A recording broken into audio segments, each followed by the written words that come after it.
Coucou à tous et bienvenue sur ma chaîne. On se retrouve aujourd'hui pour le taroscope du mois de février pour les Sagittaires, ascendant Sagittaire et lune en Sagittaire. Si vous ne connaissez pas vos signes ascendants et lunaires, je place en barre d'informations deux liens qui vous permettront de les calculer.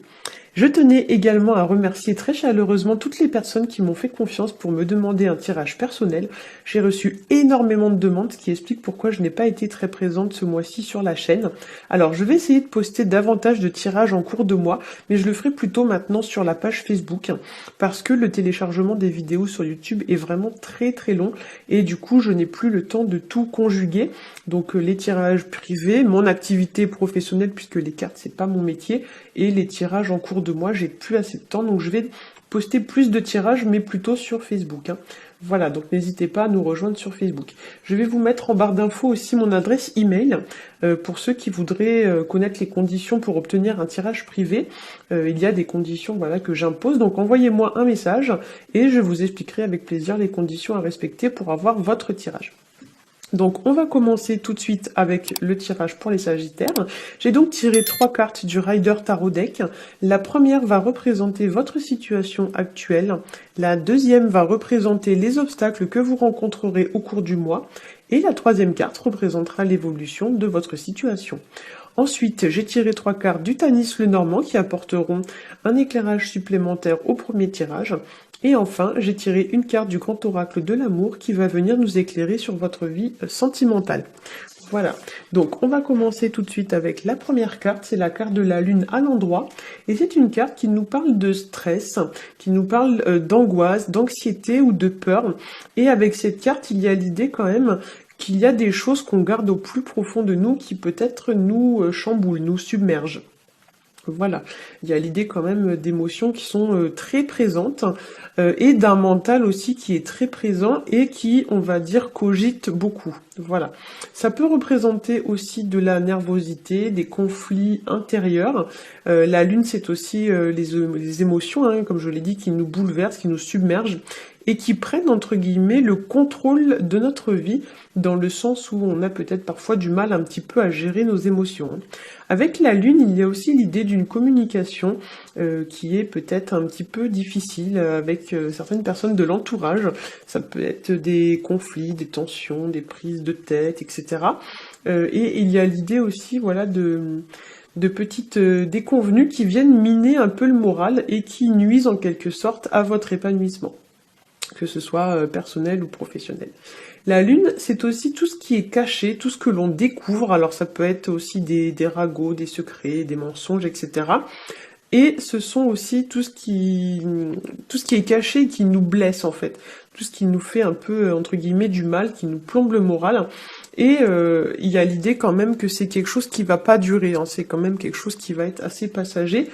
C'est un peu comme s'il y avait un petit nuage noir qui passait comme ça au début du mois dans votre vie, et puis après le soleil va revenir, hein. C'est pas quelque chose, je sens pas que ce soit quelque chose de très grave, entre guillemets. D'un point de vue un peu plus psychologique, la lune, ça représente très bien le fait de devoir retirer sa carapace et de devoir se montrer, entre guillemets, tel que l'on est vraiment.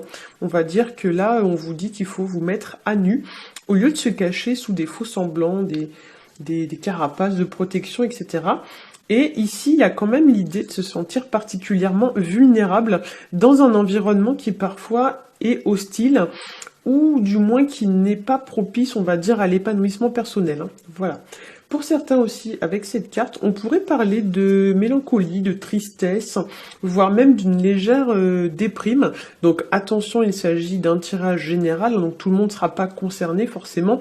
Vous imaginez bien que la personne qui est Sagittaire, ascendant Sagittaire et avec la lune en Sagittaire sera peut-être plus concernée que la personne qui est seulement Sagittaire. C'est juste un exemple, voilà. Mais pour certains, j'ai l'impression que on pourrait vous parler peut-être ici que il y a des petites déconvenues qui vont vous décourager, ou voire même qui vont vous donner envie d'abandonner une situation, ou même des disputes, voilà, qui clairement vont vous tirer un peu vers le bas. Voilà. En carte d'obstacle, j'ai tiré pour vous la carte de tempérance à l'endroit, qui ici va venir nous indiquer une difficulté à retrouver son équilibre ou alors à retrouver sa paix intérieure. Ça peut indiquer aussi de la colère ou alors de l'impatience, ou plus généralement l'idée que vous avez peut-être pour certains du mal à maîtriser vos émotions et à garder votre sang-froid. Ça peut annoncer aussi en obstacle de la rancœur ou de la rancune, ou alors de la jalousie envers une personne du passé, ou encore le fait de ne pas réussir ou d'avoir du mal à pardonner à une personne du passé notamment qui peut-être vous aurait blessé. Voilà, ça indique aussi le fait peut-être que au lieu de passer à autre chose, vous ressassez cette situation sans cesse, au lieu d'avancer pour vous libérer de cette histoire. Voilà, il y a l'idée quand même avec cette carte que au lieu de regarder l'avenir et le soleil qui brille derrière vous, comme on voit bien sur la carte de tempérance, vous continuez à regarder le passé. Hein. Donc en fait, vous êtes bloqué par votre passé. Voilà. Si c'est le cas ici, on va vous indiquer que maintenant, il faut regarder devant vous et plus regarder en arrière. Hein. Quand vous conduisez, vous ne regardez pas dans le rétroviseur, vous regardez droit devant. Bah là, c'est un peu la même chose. En obstacle tempérance, ça représente aussi le manque d'énergie, ça représente la fatigue ou alors les petits bobos, donc les petits rhumes, les petites bronchites, les petites grippes, etc. Donc tout ce qui est petits problèmes de santé mais sans gravité. Ça peut représenter aussi une mauvaise communication ou alors une mauvaise entente avec l'entourage, donc collègues, amis, famille, etc. Ça peut représenter aussi tout ce qui est donc les non-dits, les faux-semblants, une communication qui n'est pas épanouissante. Et tempérance en obstacle, ça peut représenter aussi une difficulté à équilibrer sa polarité masculine et sa polarité féminine. C'est-à-dire que on a tous en nous un côté masculin et un côté féminin et on a du mal à équilibrer les deux dans le sens où peut-être parfois on surréagit, on se montre plus agressif que de raison, on est trop sur la défensive. On a du mal à réagir de manière entre guillemets neutre. Voilà. Donc on est soit dans l'excès ou soit dans le manque d'affirmation. Donc peut-être que pour certains, on se laisse entre guillemets submerger par les événements. On se place en position de victime, etc., etc. Ou alors de l'autre côté, on est trop dans l'agressivité. En troisième carte, j'ai tiré pour vous la carte de l'impératrice à l'endroit, qui justement parle d'affirmation de soi, et surtout qui parle de trouver le bon équilibre entre l'excès et le manque d'affirmation. Donc, je trouve que les deux cartes rentrent très bien en résonance l'une avec l'autre. Avec cette carte, on vous encourage à trouver le juste milieu sur le plan émotionnel, à vous affirmer si nécessaire, mais de manière juste et équitable. Ici, il n'est pas question de réagir de façon agressive, brutale, sans réfléchir, etc. Il n'y a pas d'impulsivité avec l'impératrice. Hein. On vous dit qu'il faut être mesuré dans vos propos, essayer de vous mettre à la place de l'autre et chercher à le comprendre. Vous devez aussi tenir compte de ce que l'autre ressent ou a ressenti si c'est une situation qui est liée au passé. Dans l'idée comme ça de chercher à bien comprendre et à équilibrer vos deux polarités.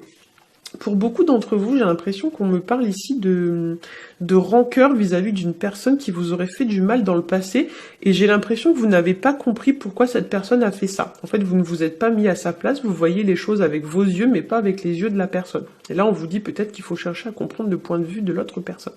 Avec cette carte, on vous encourage peut-être aussi, pour certains d'entre vous, à reprendre votre pouvoir entre vos mains. C'est-à-dire que là, on va vous dire de ne pas vous laisser abattre par la situation.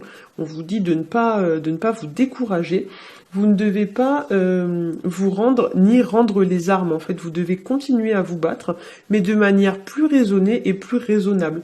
Là, on vous dit qu'il ne faut pas perdre non plus espoir. Hein. Avec cette carte, on vous encourage aussi à regarder vers le futur et pas vers le passé, hein, comme je l'ai dit tout à l'heure. On vous dit de cesser de ruminer des rancunes, des rancœurs, des conflits, etc. Parce qu'à part vous tirer vers le bas, ça vous apporte pas grand-chose. Et il y a l'idée que il est temps de reprendre en main, entre guillemets, les rênes de sa vie et de partir au grand galop. Hein. L'impératrice, c'est une carte passive. Donc ici, là, elle est représentée assise. Mais c'est vrai que normalement, c'est une carte qui invite quand même à l'action. Donc là, effectivement, on pourrait vous dire de prendre un temps de repos et de réflexion pour réfléchir à votre situation, de ne pas foncer tête baissée. Voilà, mais de réfléchir à l'orientation que vous souhaitez prendre dans votre vie. Entre guillemets, on vous dit de faire le point, hein, en quelque sorte, Puis, on vous demande de semer vos petites graines et d'attendre que ça pousse. Donc, cela peut prendre un certain temps. Mais ensuite, vous allez récolter ce que vous avez semé. Voilà. Donc, l'idée ici, c'est que c'est une situation qui est quand même en gestation, qui demande à être mature, à maturer, à évoluer au niveau de vos projets, etc. Mais il y a l'idée quand même de tourner la page et de passer à autre chose. Ici, globalement, on vous dit que vous devez cesser de vous focaliser sur le passé et définir, on va dire, les futurs contours de votre futur. Donc là, vous devez semer vos petites graines et dans quelques temps, vous récolterez ce que vous avez semé. Voilà, mais arrêtez de vous retourner sur le passé. Au niveau du tirage au Tanis Lenormand, alors ce qui est assez dingue, c'est que j'ai obtenu à peu près exactement les mêmes types d'énergie avec le Tanis Lenormand qu'avec le tirage au Tarot de Marseille. Donc effectivement, c'est que le message devait quand même être assez important pour vous ce mois-ci. Alors pour la première carte, j'ai tiré pour vous la carte de la Croix. Et la carte de la Croix, c'est une carte qui parle de poids, de situation qui est pesante, qui nous tire vers le bas. Qui nous bloque aussi, hein, qui nous freine, qui nous bloque, voire même qui nous submerge, qui nous écrase et qui nous domine. Voilà. Donc ça parle aussi de quelque chose pour certains qui s'arrêtent. La croix, c'est l'arrêt de quelque chose. Hein. Voilà. Et ça peut vouloir aussi nous signifier qu'on doit tirer une croix sur quelque chose, par exemple sur votre passé, voilà, vu qu'on parle de ça depuis tout à l'heure. Ça parle aussi de situations qui ont du mal à progresser, hein, qui traînent, il y a du retard, etc. Ou de situations qui sont complètement à l'arrêt et qui sont bloquées. Ensuite, pour vous, donc j'ai tiré une deuxième carte qui est la carte de l'étoile. Hop, je vous la montre, très jolie carte d'ailleurs. C'est une carte qui parle d'espoir, qui parle d'optimisme, qui parle de garder la foi et de croire en son étoile. Voilà, qui parle aussi de révélation, de paix, de sérénité retrouvée, de joie et de situations qui étaient troubles mais qui finissent par s'éclaircir. Voilà, donc ça peut aussi parler de la résolution d'un problème ou d'avoir un regain d'énergie. Ça peut aussi parler d'une opportunité ou d'une offre, quelque chose à saisir. Hein. Voilà. Et ensuite, j'ai tiré pour vous la carte du messager, qui elle va nous parler de nouveaux départs, de mouvements vers l'avant. C'est une carte extrêmement dynamique, hein, qui souvent est associée aux bonnes nouvelles, à la fougue et au déplacement. Donc, vous voyez, on voit ici le petit facteur qui apporte des lettres. Donc, effectivement, il y a l'idée quand même d'avancer, de progresser, d'aller de l'avant, et ce, quand même, à grande vitesse. Voilà. Donc ici, avec ces trois cartes, clairement, on vous demande de tirer un trait peut-être sur tout ce qui vous pèse, tout ce qui vous bloque. On vous dit de mettre de côté ce qui est trop lourd à porter ou ce qui n'est plus nécessaire de porter, hein, ce qui n'est pas épanouissant pour vous. Et on vous dit, voilà, peut-être que ça peut passer aussi par le fait de mettre des personnes de côté, dans l'idée que peut-être il y a des gens dans votre entourage à fuir et que vous devez peut-être faire un peu le ménage. On vous dit aussi d'avancer sans perdre de vue votre objectif final, donc voir les choses sur le long terme, votre plan de carrière et de relation en fait sur le long terme, en vous concentrant uniquement sur le positif et en laissant le négatif derrière vous.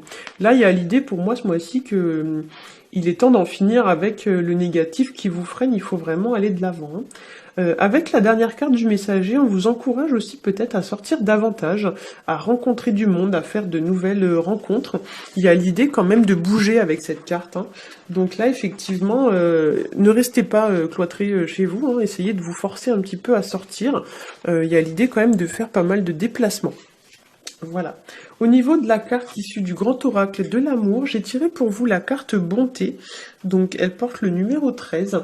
Et c'est une carte qui nous parle de générosité, de don de soi. Donc ici, on vous demande de mettre ces qualités en avant, sans pour autant se faire marcher sur les pieds, hein, comme l'indiquait la carte de l'impératrice. On vous dit que vous devez faire tomber votre carapace, votre barrière de protection, et vous devez peut-être rendre votre cœur plus accessible, voire même offrir votre cœur à quelqu'un, sortir des faux semblants et des illusions.